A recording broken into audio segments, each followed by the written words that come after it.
नमस्कार दोस्तों, ये बात है 12 अक्टूबर 1972 की, जब एक प्लेन यूरुग्वाई से उड़ान भरती है चिली देश की राजधानी सैंटियागो जाने के लिए। इस प्लेन में बैठे थे रग्बी प्लेयर्स, जिनका मैच देखने जा रहे थे उनके दोस्त और कुछ रिलेटिव। प्लेन में क्रू और 2 पायलट्स को मिलाकर कुल 45 लोग थे। ये सफर ज्यादा देर का नहीं होने वाला था, ये सफर केवल 3 घंटे का होने वाला था। यूरुग्वाई और सैंटियागो के बीच एंडीज की पहाड़ियां पड़ती हैं। ये पहाड़ियां उत्तर के वेनेजुएला से शुरू होकर चिली से होते हुए अर्जेंटीना क्षेत्र तक जाती हैं। ये दुनिया की सबसे लंबी पहाड़ियां हैं। उस दिन इन पहाड़ियों में तूफान आ जाने के कारण पायलट्स आगे न बढ़ने का फैसला करते हैं। अर्जेंटीना के मेंडोज शहर में प्लेन को उतार लिया जाता है और अगले दिन मौसम को देखते हुए यानी कि 13 अक्टूबर 1972 के तकरीबन 2 बजे के आसपास प्लेन को पुनः सैंटियागो के लिए टेक ऑफ किया जाता है और कुछ ही समय में प्लेन एंडीज की पहाड़ियों के ऊपर उड़ने लगता है। कुछ समय बाद प्लेन के सामने एक भयानक टर्बुलेंस आता है, जिससे प्लेन का बैलेंस बिगड़ जाता है। कुछ समय बादलों के बीच प्लेन उड़ने के बाद अचानक से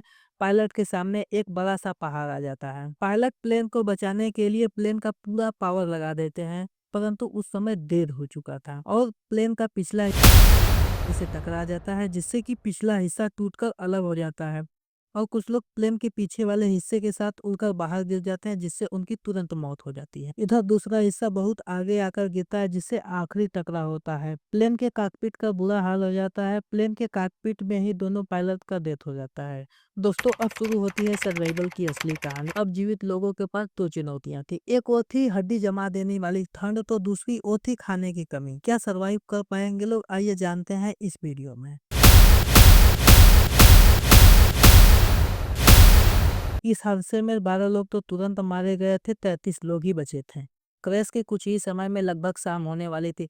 इधर सैंटियागो में जैसे ही पता चलता है, वैसे ही 3 हेलीकॉप्टर खोज के लिए निकल जाते हैं। सर्वाइवल को लग रहा था कि केवल हम लोगों को आज रात ही बितानी है, सुबह होते ही हमें खोज लिया जाएगा, लेकिन यहाँ पे भगवान को तो कुछ और ही मंजूर था। तीनों हेलीकॉप्टर को कुछ नहीं मिलता है और शाम हो जाती है। हेलीकॉप्टर वापस सैंटियागो लौट जाते हैं। कुछ लोगों के चेहरे पर खून लगा था, कुछ लोगों के तो पैर ही टूट गए थे। इसी आस में बैठे थे और भगवान से प्रार्थना कर रहे थे किसी प्रकार से सुबह हो जाए और हमें ढूंढ लिया जाए। आपस में एक दूसरे के साथ बैठकर रात बिता लेते हैं। फाइनली सुबह हो जाती है। इधर सरकार द्वारा सर्च ऑपरेशन चालू कर दिया जाता है। यूरुग्वाई, सैंटियागो और अर्जेंटीना से 12 अलग अलग हेलीकॉप्टर इन्हें ढूंढने के लिए निकल जाते हैं। इधर इन लोगों को अपनी ओर एक हेलीकॉप्टर आता हुआ दिखाई देता है, जिससे ये अपनी पूरी जान लगाकर चिल्लाते हैं और हाथ हिलाते हैं, लेकिन कुछ फर्क नहीं पड़ता है। ऊपर से कुछ भी दिखाई नहीं देता है और हेलीकॉप्टर आगे बढ़ जाता है। कुछ समय बाद फिर एक हेलीकॉप्टर उनके तरफ आता हुआ दिखाई देता है, जिससे वो फिर वही प्रक्रिया दोहराता है,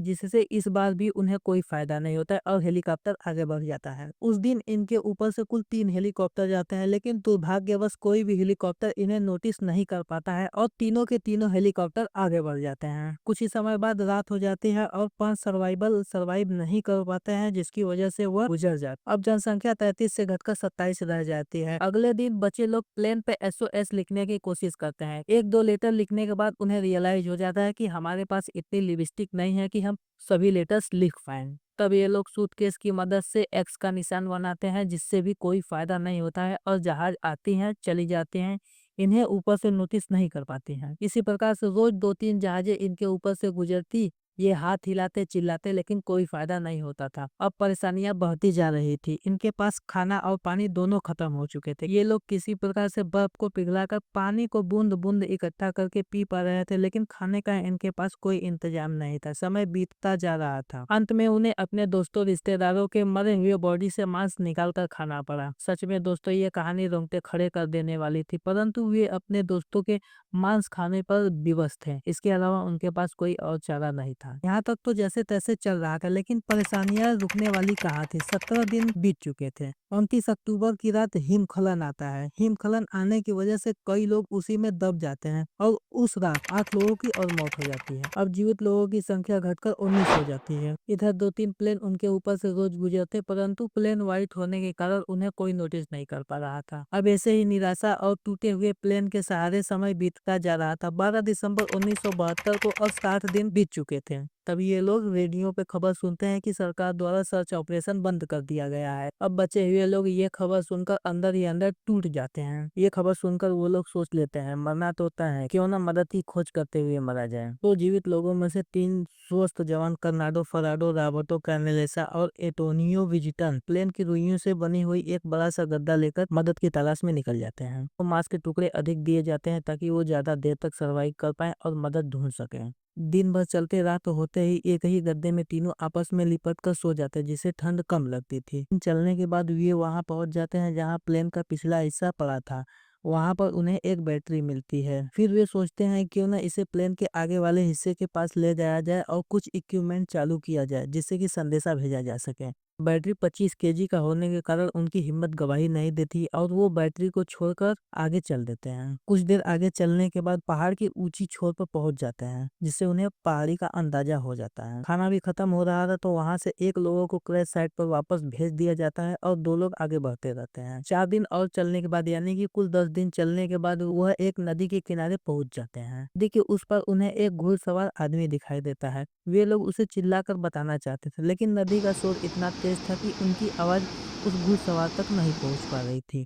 तो उस घुड़सवार ने उन्हें कल आने का इशारा दिया कि मैं कल आऊंगा, कहकर वो चला गया। कल वो आदमी दोबारा आता है और अपने साथ एक पेपर एक पेंसिल लेकर आता है, जिसे पत्थर से अटैच कर घुड़सवार नदी के उस पार इन लोगों के पास फेंकता है। कनेसा और फराडो पेंसिल पेपर की मदद से अपनी सारी बात उस पेपर पर लिखते हैं और वापस से उसी घुड़सवार के पास जब वो घुड़सवार उनकी पूरी बात पढ़ता है तो उसे याद आता है कि इन्हीं पहाड़ियों में लगभग 2 महीने पहले एक प्लेन क्रैश हुआ था। उसे ये जानकर आश्चर्य होता है कि 2 महीने पहले प्लेन क्रैश के लोग आज भी जिंदा हैं। वे घुड़सवार इनकी ओर एक ब्रेड का पैकेट फेंकते हैं और घुड़सवार पश्चिम की ओर लगभग 10 घंटे चलते हैं। अभी भी ये लोग इंसानी बस्ती से इतने दूर थे। फाइनली घुड़सवार 10 घंटे चलने के बाद एक आर्मी ऑफिसर के पास पहुंच जाता है और उन्हें सारी बात बताता है और वह आर्मी ऑफिसर अपने आर्मी हेडक्वार्टर से कांटेक्ट करते हैं और उन्हें बचाने की व्यवस्था करते हैं। तब तक ये घुड़सवार कर्नाडो और फराडो को अपने घोड़े पर बैठाकर अपने घर ले आते हैं। कनेसा और फराडो की मदद से आर्मी कमांडर क्रैश साइट को लोकेट कर लेते हैं और फाइनली 72 दिन बाद बचे 16 लोगों को रेस्क्यू कर लिया जाता है। सच में ये कहानी दिल दहला देने वाली थी। यदि ये वीडियो अच्छा लगा तो वीडियो को लाइक शेयर कमेंट अवश्य करें। मिलते हैं किसी और वीडियो में, तब तक के लिए जय हिंद।